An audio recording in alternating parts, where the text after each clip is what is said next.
ایک اللہ کے بہت بڑے بزرگ تھے، ان کے پاس ایک شخص آیا، وہ بیٹھے ہوئے تو باہر، تو ان کے ساتھ ہی نا جو گلی کا ایک کتا تھا وہ بھی بیٹھا ہوا تھا، تو بالکل سائڈ پہ سامنے نا، تو وہ ایک شخص آیا، ان کی تعریفیں کرنا شروع کر دی اور کہا کہ حضرت آپ کتنے نیک ہیں، آپ کتنے عظیم ہیں، اللہ نے آپ کو کیا مرتبہ دیا ہے اور یہ اور وہ. تو وہ اتنی ان کے اوپر وہ تعریف ناگوار گزری کہ انہوں نے اس شخص کو روکنے کے لیے کہا کہ میں کہاں اچھا ہوں، مجھ سے تو یہ گلی کا کتا اچھا ہے جس کا حساب نہیں ہوگا. انسان تو جب اس نے سانس لینا شروع کر دیا ہے تو اب وہ اپنے اعمال کا جواب دہ ہے، اور جو سچے نیت کے ساتھ اللہ کے لیے نیکی کرتا ہے اس میں تکبر نہیں آ سکتا، وہ دوسروں سے تعریف نہیں وصول کرتا.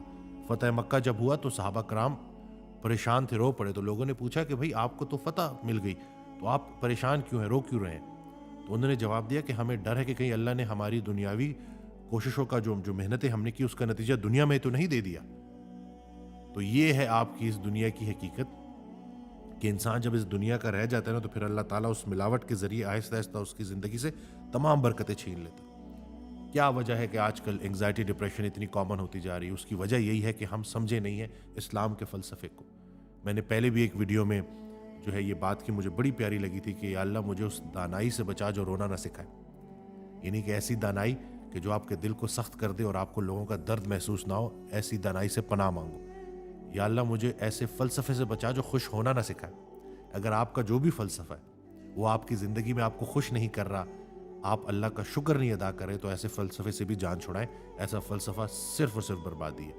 اور یا اللہ مجھے ایسی عظمت سے بچا جو جھکنا نہ سکھائے، یعنی کہ اگر آپ کے اندر عاجزی نہیں آ رہی تو اس کا مطلب ہے کہ وہ جو مرتبہ ہے نا وہ آپ کو تکبر کی اس حد پہ لے جائے گا کہ جہاں پہ آپ میں اور فرعون میں کوئی فرق نہیں رہے گا.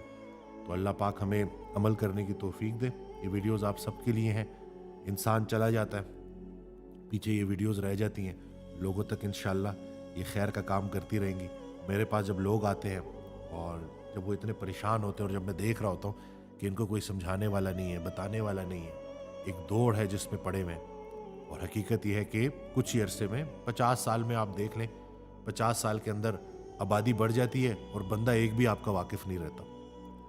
مکان بڑے سے بڑے ہو رہے ہوتے ہیں، آبادیاں بڑھ رہی ہوتی ہیں، 40 لاکھ سے 50 لاکھ آبادی ہو جاتی ہے، لیکن آپ کی گواہی دینے والا کوئی نہیں ہوتا، آپ کا پیارا، آپ کا واقف کوئی نہیں ہوتا. تو یہ ذرا سا اگر زندگی کی حقیقت کو سمجھا جائے نا تو جو جتنا عرصے کا سٹے ہے نا یہ شکر کے ساتھ اور خیر کے ساتھ گزر جائے گا. کیونکہ کہانی وہی اچھی جس کا انجام اچھا ہو. اور انجام کن کا اچھا ہوگا؟ جو خالصاً اللہ کی رضا کے لیے نیکی کرتے ہیں، مشکل آئے تو اس پہ صبر کرتے ہیں، نعمتوں میں لوگوں کو شریک کرتے ہیں اور عاجزی کے ساتھ زندگی گزارتے ہیں.